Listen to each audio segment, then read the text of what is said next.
MLS strategy as a whole, from bringing in established European stars to increase the profile to trying to prioritize younger talent coming through? Sebastian Giovinco and Alejandra Pozuelo. Just wondering if the strategy has impacted your role at all. Has it made things harder not having the icons there to sort of go out and sell? So bringing in guys, so there's been evolutions in Major League Soccer. In 2007, they introduced a new rule called the designated player rule. David Beckham joined LA Galaxy, and then the league took off. That's when franchise values started to grow, started to climb, and there started to be a lot more attention towards Major League Soccer.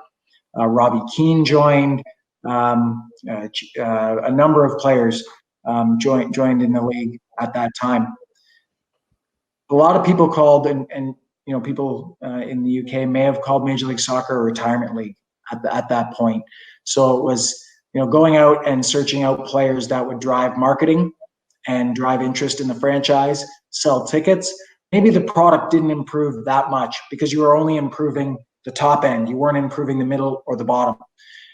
Since the evolution of Major League Soccer over the last number of years, there's been tremendous movement in the composition of roster, of increase in salary cap, and tools that are being able to be used by general managers, for example, to add better players to the middle and the lower end of their roster. So previous, you know, years ago, average salary in Major League Soccer was $40,000, $50,000, $60,000. You know, now average salary of a starting 11 player is over $200,000.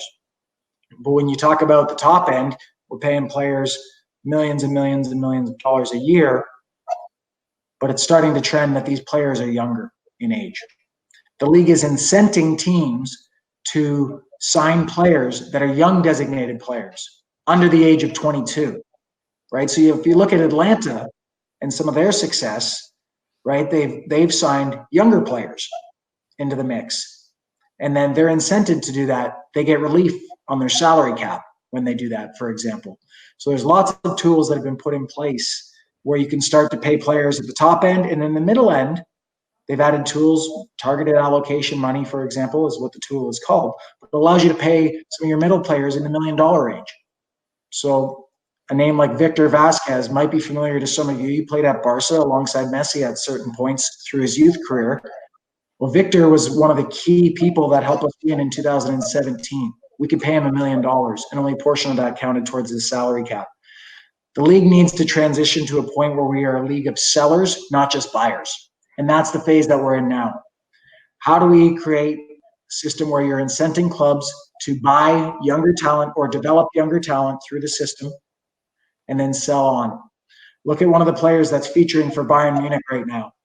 His name's Alphonso Davies. He's a product of Vancouver Whitecaps. They found him as a refugee who came into their academy from Edmonton, which is a fairly small town in Canada. But their program found him, developed him at a very young age, and sold him on to Bayern Munich as the largest transfer in league history.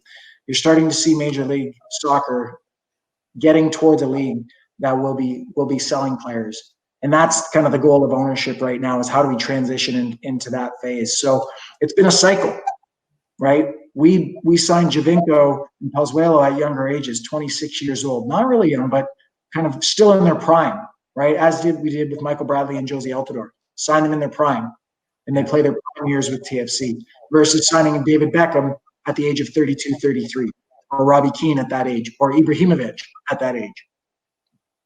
Is it, how attractive a lure is it when people have been on the world stage to come to Canada as opposed to the States? Is even though you're close to the border and all the rest of it, is it a bit of a leap to get them to come over the wall? No, in fact, it's right now with the political climate, it's easy. Okay. It's not just right now, Mark. Yeah. In general, like, our players who live in Canada live here year round. Our soccer players Michael Bradley he's lived across the globe.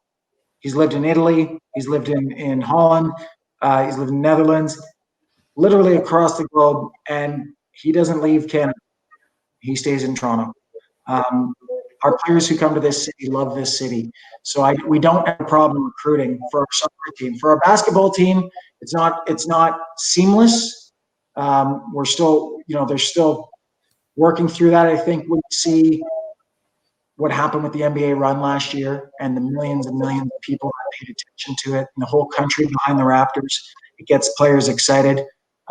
We still have challenging winters, right? It's cold here in the winter. Beautiful in the summer, absolutely beautiful in the summer, but the winters are cold.